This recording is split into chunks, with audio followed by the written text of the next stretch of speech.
સુરત દિવસે દિવસે જાણે કે ક્રાઇમ હબ બનતું જઈ રહ્યું છે. ફરી એકવાર સુરતના વેલંજા વિસ્તારમાં એક યુવકની કરપીણ હત્યા કરી નાખવાની ઘટના પ્રકાશમાં આવી છે. સુરતમાં એક યુવકની હત્યા કરવામાં આવી હોવાનો બનાવ સામે આવ્યો છે. વેલંજા વિસ્તારમાં અંબા વિલા સોસાયટી પાસે 5 લોકો સોસાયટી પાસે બેઠા હતા. તે દરમિયાન અજાણ્યા ઈસમોએ હુમલો કર્યો હતો.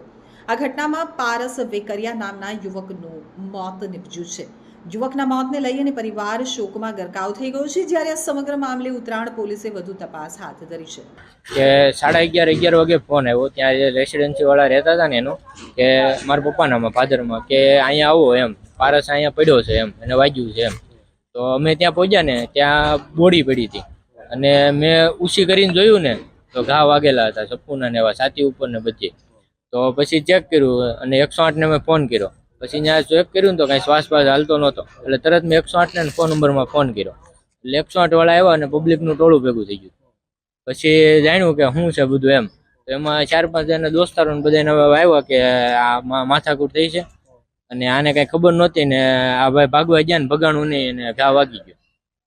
કેટલા ઘા? અને ઘા તો એક જ દેખાડે છે અત્યારે, અહીંયા હૃદય ઉપર જ સીધો. કોઈ અગાઉ કોઈ મગજમારી નહીં, અગાઉ એવી કાંઈ એની મગજમારી જ નહીં. તો કેટલા લોકો દ્વારા ચપ્પુના ઘા મારવામાં એવું કઈ એ જાણે જાણ મળી ને ત્યારે એમ કહે છે કે 7-8 જણા હતા અને આ લોકો 4-5 બેઠા હતા. એમાં આને અહીંયા સપૂન ઘા માર્યો, બીજા બધાને અલગ અલગ જગ્યાએ વાગ્યા. કેટલા જણાને વાગ્યા ઈજામાં 3 જણા છે. હવે તમારી ફરિયાદ નોંધાઈ ગઈ છે ને તમે નોંધાઈ શું ગઈ. અમારી એ જ માંગ છે કે ઇન્સાફ મળવો જોઈએ આમાં, અને શું છે બધું જાણકારી મળવી જોઈએ, કોણ કરવા વાળો છે.